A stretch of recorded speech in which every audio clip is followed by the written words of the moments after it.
Halo guys, baru nonton, welcome. Kalau minggu kemarin gue udah share bahwa gue baru saja dapet PR Kanada. Di sini videonya kalau misalnya kalian belum nonton. Di video hari ini gue akan share kalian proses dapetin PR Kanada. Dan gue akan jelasin secara detail, so semoga bermanfaat. Dan langsung aja setelah lanjut, tonton ini.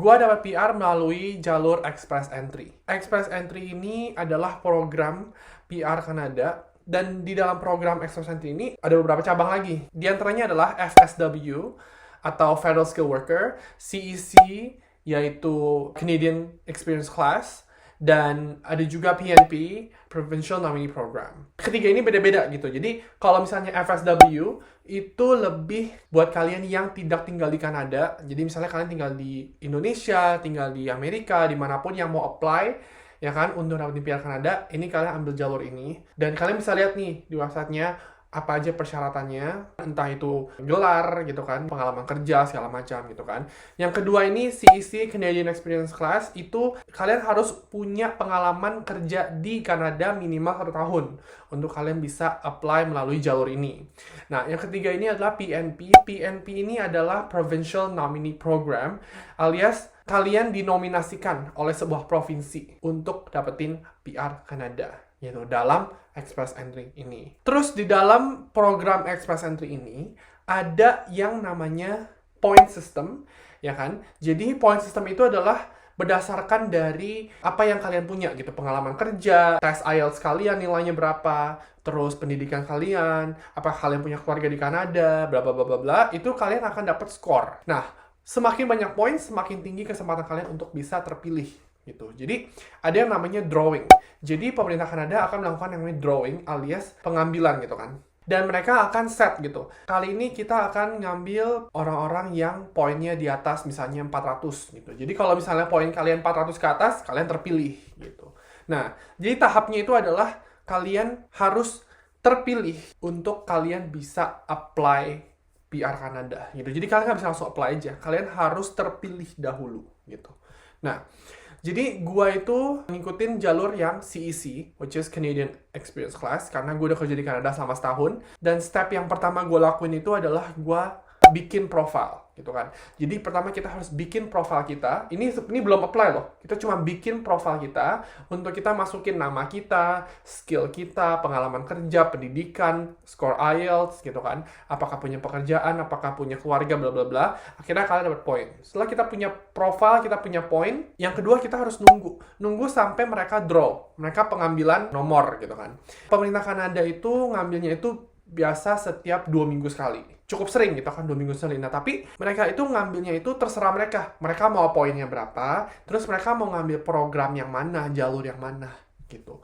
Nah, pada saat gue apply, itu gue kan CEC kan. Nah, pemerintah Kanada itu tidak mengambil CEC. Mereka ngambilnya itu yang PNP. Singkat cerita, setelah gue taruh profile, gue dapat surat dari Nova Scotia. Mereka mau menominasikan gue. Otomatis gue mau gitu, karena pada saat itu pemerintah Kanada nggak draw CEC. Mereka cuma drawnya itu PNP. Jadi kalau misalnya gue CEC, ya gue harus nunggu nih, nunggu, nggak tahu sampai kapan sampai pemerintah Kanada draw lagi CEC gitu. Akhirnya gue submit dokumen-dokumennya, dan gue dapet nomination. Akhirnya gue dinominasikan oleh Nova Scotia, dan gue dapet 600 poin. Jadi setiap kali kita dinominasikan sebuah provinsi, kita dapat 600 poin. Ditambahin ke poin kita yang sudah kita punya gitu. Gak cuma poin, kita juga masuk 2 jalur gitu. Jadi gue sekarang CEC bisa, PNP bisa gitu. Jadi tergantung yang mana pemerintah Kanada atau IRCC ya mau ngambil yang mana gitu. Singkat cerita, setelah gue dapat nominasi dari Nova Scotia, akhirnya ketika mereka draw lagi nih yang berikutnya, mereka cuma draw PNP seperti biasa. Pada saat itu mereka cuma draw PNP, mereka nggak mau draw CEC, mereka nggak draw Federal Skill. Akhirnya gue terpilih. Setelah gue terpilih, gue baru bisa apply PR gitu. Jadi yang pertama itu bikin profil, terus nunggu sampai terpilih. Habis terpilih gue baru bisa apply PR. Setelah gue terpilih, gue itu punya 60 hari untuk gue submit the documents, selesain aplikasinya, dan disubmit gitu. Kalau nggak salah sekitar sebulan setengah ya, itu gue ngumpulin dokumen-dokumennya, semuanya gue isi aplikasinya, gue jawab pertanyaannya satu persatu semuanya, submit semua dokumen. Akhirnya singkat cerita 1 bulan setengah setelah gue terpilih itu, gue submit application-nya. Nah, pada saat gue submit itu disuruh bayar juga. Jadi gue langsung bayar pada saat gue submit gitu. Setelah gue submit application gue, itu gue medical check-up. Nah, medical check-up-nya apa aja nih? Tes urin, terus x-ray dada ya, karena mereka mau make sure tidak ada penyakit TBC, penyakit yang kronik gitu. Karena kan kalau misalnya TBC kan susah disembuhin atau apalah gitu. Jadi mereka mau make sure kalian tidak mempunyai penyakit gitu kan. Karena kalau misalnya kalian punya penyakit, kesehatan di sini alias healthcare itu kan gratis gitu kan. Mereka nggak mau biayain lah istilahnya untuk ngobatin kalian gitu. Oke, jadinya medical check-up bayar lagi $200. Terus bayar lagi sekitar kayak $100 untuk x-ray. Ketemu sama dokternya, itu juga dokternya dokter yang khusus yang medical check-up untuk imigrasi, bukannya ke dokter sembarangan gitu. Jadi ada dokter khusus. Abis itu ambil darah juga. Nih gue kayaknya punya klip ya, nanti cuplikan gue masukin di sini ya kalau misalnya gue ada. Halo guys, selamat pagi. Hari ini gue lagi mau ngambil darah. Ini termasuk bagian dari express entry. Jadi check up, ambil darah, x-ray, terus nanti hasilnya disubmit untuk express entry. Setelah medical check-up itu biasanya ada biometrik. Biometrik itu sidik jari. Nah, tapi kalau misalnya kalian udah biometrik sekali, itu berlaku sampai 10 tahun gitu. Ketika gue pertama pindah ke Kanada itu kan gue apply work permit. Itu gue udah biometrik gitu. Jadi biometriknya udah kesimpan 10 tahun, jadi gue nggak perlu biometrik lagi gitu. Jadi setelah gue submit application, medical check-up, udah itu kita nunggu aja gitu. Nunggu kabar ya kan.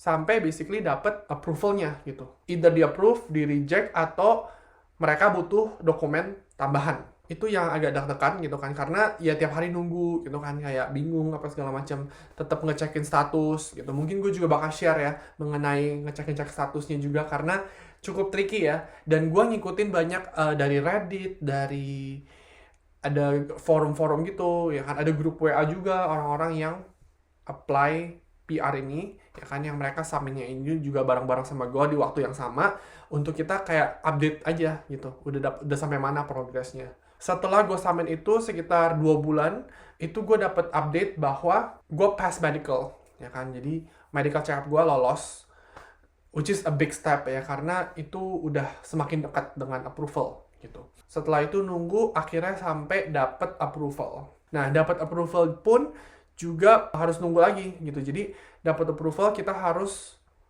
nunggu untuk kartunya datang gitu. Nah, sekarang gue di posisi nunggu kartu datang, tapi gue udah officially PR gitu. Jadi gue udah ada yang namanya Confirmation of Permanent Residence alias COPR. Itu adalah kayak kertas gitu yang menunjukkan bahwa gue udah PR. Jadi gue bisa pakai ini untuk gue bikin NPWP yang permanen. Gue juga pernah cerita, kalau di Kanada tuh NPWP ada 2 macam. Ada yang permanen, ada yang nggak permanen. Nah, sekarang gue udah punya NPWP yang permanen. Terus kalau misalnya kita punya kartu kesehatan udah mau expired, bisa di-renew alias diperpanjang. Pokoknya kita bisa pakai surat itu sebagai tanda bahwa kita udah PR gitu.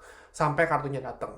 Kalau misalnya kalian apply dari luar Kanada, itu ketika kalian dapat kertas itu, kalian harus basically bawa kertas itu untuk nyampe ke Kanada, baru kalian bisa dapat kartunya. Dan biasanya cuma dikasih 6 bulan, ya setelah kalian di-approve, dapat surat itu yang COPR, untuk kalian masuk ke Kanada, dan konfirmasi, oke, saya mau PR ini, dan akan dikirimin kartunya, gitu. Tapi karena gue udah di Kanada, setelah gue dapet COPR itu, langsung gue submit foto, dan langsung diproses untuk kartunya datang. Itu biasanya lebih cepat. So, itulah proses gua dapetin PR Kanada. Semoga video ini bermanfaat. Buat kalian juga ada pertanyaan ya, misalnya lagi mau nge-apply, lagi penasaran, lagi berminat, komen di bawah. Ya kan, mungkin gue bisa jawab di video-video mendatang. Nanti di video-video mendatang gue juga akan share tips juga kalian kalau misalnya yang mau apply, gimana nih caranya biar bisa lancar. Thank you for watching, I'll see you next time. Bye guys.